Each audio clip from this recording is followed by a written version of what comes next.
नमस्कार, MB news म्हणजे महाराष्ट्रातील बातमीपत्रामध्ये आपले स्वागत आहे। बातमी बघण्यापूर्वी आमच्या चॅनलला लाईक आणि सबस्क्राइब करायला विसरू नका। तर बघूया आजची विशेष बातमी।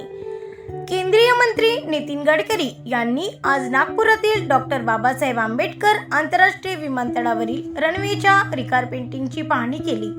यावेळी विमानतळ प्राधिकरणाचे वरिष्ठ अधिकारी उपस्थित होते। नागपूर विमानतळावर 3200 मीटर रनवेच्या रिकारपेंटिंगचे काम गेल्या अनेक महिन्यापासून केले जात असून या कामामुळे विमानाची उड्डाणे सकाळी 10 ते 6 पर्यंत बंद आहे। त्यामुळे विमानाने प्रवास करणाऱ्या हजारो प्रवाशांना याचा त्रास होत आहे। 31 मार्च पर्यंत रिकारपेंटिंगची कामे पूर्ण करण्यावर विमानतळ प्रशासनातर्फे नियोजन करण्यात आले होते। मात्र हे काम अद्यापही पूर्ण होण्याच्या मार्गावर नसल्याने गडकरींनी आज या कामाची प्रत्यक्षात पाहणी केली आणि विमानतळ प्राधिकरणावर प्रचंड नाराजी व्यक्त करीत कोणत्याही परिस्थितीत रनवेचा रिकारपेंटिंगचे कामे 1 महिन्यात पूर्ण करण्याचे निर्देश विमानतळ प्रशासनाला दिले। गेल्या अनेक महिन्यापासून रनवेच्या रिकारपेंटिंगचे काम अतिशय संथ गतीने होत असल्याच्या पार्श्वभूमीवर केंद्रीय मंत्री नितीन गडकरी यांनी केंद्रीय नागरी उड्डाण केंद्रीय मंत्री किंजरप्पू राजमोहन नायडू यांच्यासोबत दिल्ली येथे एक नुकतीच उच्चस्तरीय बैठकही घेतली होती। तसेच सातत्याने पाठपुरावा करीत आहे। ब्युरो रिपोर्ट, एमबी न्यूज, महाराष्ट्रातील बातमीपत्र, नागपूर। हमारा नागपुर का इंटरनेशनल एयरपोर्ट का जो मामला था वो कुछ समय के लिए सुप्रीम कोर्ट में था। अब सुप्रीम कोर्ट ने निर्णय दे दिया है तो हमारा इंटरनेशनल एयरपोर्ट का काम करीब 2 से 2.5 साल प्रोलॉन्ग हुआ, पर जिसके लिए सम्मान्य सुप्रीम कोर्ट ने के कारण निर्णय न होने के कारण वो नहीं हुआ। यहाँ जो एयर स्ट्रिप है वो एयरपोर्ट अगर पहले हैंडओवर होता तो ये प्राइवेट वाला बना था और ये हमारे जो मिहान की मैनेजमेंट है उनके पास से था। उन्होंने 2023 कारपेटिंग के लिए एयरपोर्ट अथॉरिटी के तरफ से इसका टेंडर प्रसिद्ध हुआ। अरे तुम्ही शांत राहा ना, तुम्ही सगळे राजकारणातच जायच्या लायकीच्या, एवढे भांडता तुम्ही। 2024 में मई में केजी गुप्ता कंपनी को काम दिया। इन्होंने क्या किया कि ऐसे समय कम से कम 7-8 रोलर, और मिहान ने उनको ऑफ़र किया था कि आपको बाजू में हम जगह देते हैं नज़दीक, आप यहाँ से ही आपका मटेरियल लाइए और कारपेटिंग करिए। इन्होंने 8 किलोमीटर दूर जगह ली। दूसरी बात, इसके पास मशीनरी पूरी नहीं थी। ऐसे समय इमरजेंसी काम करने के लिए अगर रोलर ज़्यादा होते तो ये मैक्सिमम 1 वीक का काम है, ये ख़त्म होता है।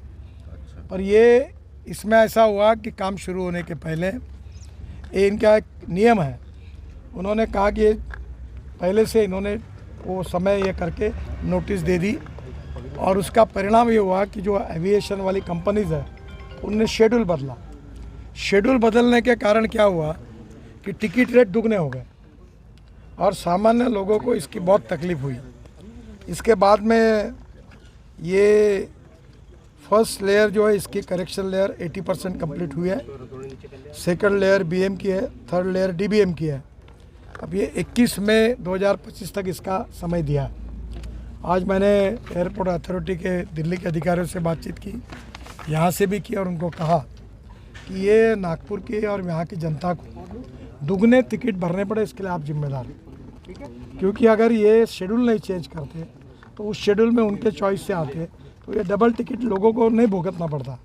आप जिम्मेदार हैं और अभी भी इतना निगलिजेंट आप काम कर रहे हो। तो मैंने उनको कहा कि किसी भी हालत में 1 महीने के अंदर ये काम पूरा करो। जो समय दिया हुआ है, इन्होंने और एक गलत बात की, कोर्ट में एफिडेविट किया कि ये चुनाव के कारण कोड ऑफ कंडक्ट थी, इलेक्शन वगैरह हुआ, इसके कारण। मैं चुनाव में 10 दिन प्रचार में था, 76 सभाएँ मैंने ली, देवेंद्र जी थे, बाकी भी पार्टी के नेता आए यहाँ गए। ये 10 दिन केवल चुनाव की सर्विस थी, पर ये भी कॉम्प्रोमाइज़ करके कुछ समय के लिए काम का एडजस्टमेंट, अगर कोई प्लेन आया है तो 2 घंटे काम करना, ऐसा करके हो सकता है।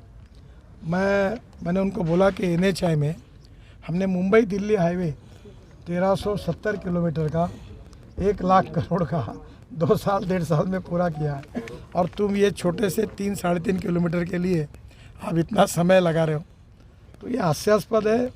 और हमारे एमएलए भी बहुत नाराज़ थे। अभी हमने इसके लिए एक कमेटी भी अपॉइंट की है। ये गिरधारी मंत्री है, प्रकाश बोयर है, दिलीप यादव है, ये अभी इसके अपॉइंट किए हैं, और बहुत सीरियसली हमने लिया है। नागपुर की और यहाँ के एयरपोर्ट वाली जनता को साल भर में बहुत तकलीफ़ हुई है, और ये हमारी गलती है, और इसलिए मैं जनता से भी क्षमा मांगता हूँ। पर यह किसी भी स्थिति में 1 महीने के अंदर हम पूरा करेंगे।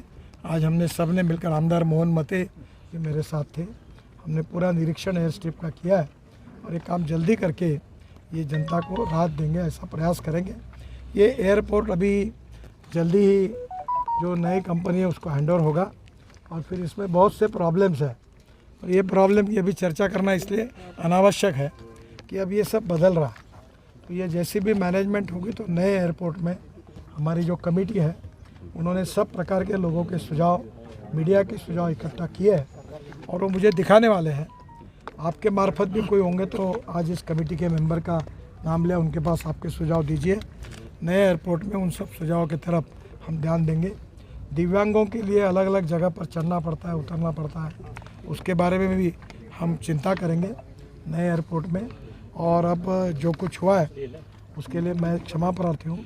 ये अब जल्दी ही 1 महीने के अंदर ये काम पूरा करेंगे। मैं दिल्ली में जाकर एयरपोर्ट अथॉरिटी के चेयरमैन को भी बुला रहा हूँ, और मैंने आज सबको कहा कि तुमने नहीं किया तो तुम्हारी सस्पेंशन, नौकरियाँ पूरी जाएगी, और मैं भारत सरकार में ये सीरियसली ये लेकर आगे आपके ऊपर कार्रवाई के लिए भेजूँगा। ऐसा है कि ये जो काम होता है, तो इन्होंने कारण बताया कि ये जो समय है काम करने का, रात को 10 से सुबह 6 बजे तक बहुत सी फ्लाइट्स आती है, फिर 10 बजे तक फिर फ्लाइट जाती है, फिर 10 के बाद इन्होंने जो 5-6 बजे तक का समय रखा है, इसमें कभी कभी इमरजेंसी लैंडिंग होती है, कोई वीआईपीज़ की होती है, उससे मार्ग निकाला जा सकता है। मेरे ध्यान में पहला प्रॉब्लम आया, आज उसने 3 रोलर लगाए। ऐसे इमरजेंसी कामों में पहले दिन से अगर 7-8 रोलर लगाते और बाजू में हॉट मिक्स प्लांट डालते, यहाँ के यहाँ मटेरियल डालते, तो डिस्टेंस बचता, और ये 5-6 रोलर रात दिन काम करते। अगर कोई अड़चन है तो उस समय काम रोक देते, तो ये 15 दिन के अंदर काम खत्म हो जाता। तो आज मैंने जो गुप्ता करके ठेकेदार है उसको भी इंदौर में फ़ोन करके बात की। मैंने कहा तेरे को पूरा टर्मिनेट कर दूंगा, कोई डिपार्टमेंट का तू काम नहीं ले सकेगा, ऐसे हालत कर दूंगा। उसको भी मैंने बात की, आज अधिकारियों से भी बात की, और ये बहुत गंभीर मामला है, मैंने उसको बहुत सीरियसली लिया है, मैं छोडूंगा नाही। सर एअरलाइन्स तो 26 जानेवारीसाठी नाकारण्यात आलेला आहे। काय 26 जानेवारीची जी परेड मला आहे, माहिती। सर एयरलाइंस अपना शेड्यूल मार्च के महीने में देता है, जैसे कि समर का सीजन पब्लिक के लिए मिल सके, तो क्या देखिए आपको एक बात बताता हूँ, अगर एयरपोर्ट का एयर स्ट्रिप तैयार हो गई तो तुरंत उनको रिक्वेस्ट करके हम बोलेंगे आपका शेड्यूल आप बताओ और रेट कम करो। उससे रेट में निश्चित रूप से देखो उनके हाथ में शेड्यूल गया तो उनका क्या, जब प्लेन खाली रहता है तब वो भेजते हैं, तो फ्लेक्सिबिलिटी उनका फायदा पड़ता है। अब हम बोल रहे नहीं इस समय नहीं आना, उस समय नाही आना, उसने रेट बढ़ा के एअरलाइन्स कंपनीच्या फायद्यासाठी तर मुद्दाम झालं नाही असं वाटतं. नाही, असं नाही। Second runway